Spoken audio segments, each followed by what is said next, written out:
owner should be one of being most active. The team owner is all about winning, and he always spent so much to do it. That's how he was, and he changed the way pro sports do business. They looked at me like not the owner, but a friend. Want to play golf with me this week? There was so much to the city. Eddie DeBartolo. Now he's rolling in joy.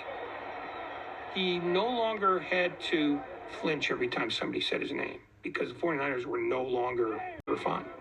Guys, I love you. Coach Walsh, his staff, we're the best. We are the best.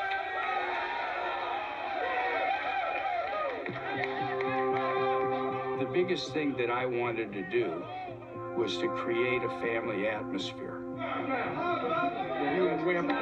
You couldn't ask for a better owner at the time, or any time. If they needed anything, if their families needed anything, the players knew that I would do anything in the world for them.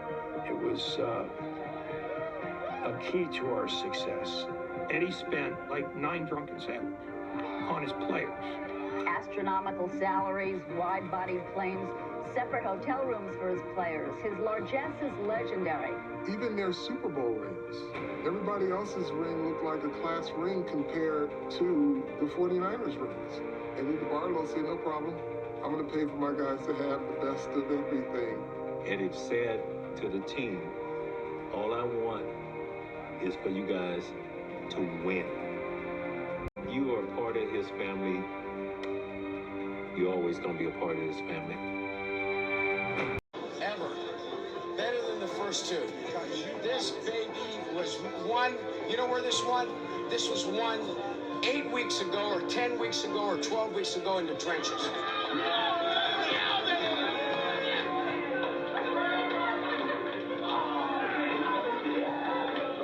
Anybody could see what it took to win this game. You had to go. There's the priest. Good thing he was there. That's the Eddie DeBartolo Jr. has resigned. The owner of the San Francisco 49ers has resigned. The sister. Boo! Frustrating would it be if you're the owner and you go 31 years without a championship? I wouldn't.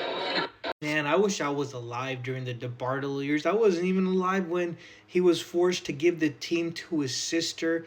But just the best owner, you know, up there with Robert Kraft, of course. And I wish I was alive. And for people saying, of course they win, there was no salary cap. This guy won a Super Bowl when the salary cap was implemented. So I don't want to hear that. The most he had ever gone was 6 years without winning a Super Bowl. And it's not like they weren't making the NFC championships during that time.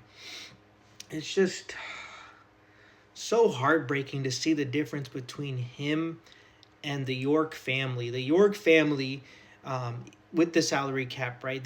They were the 3rd most spending team or 4th most spending team this year. And you know what Eddie would have done? He would have spent every nickel and dime up to the salary cap to guarantee the Niners are playing at Levi's.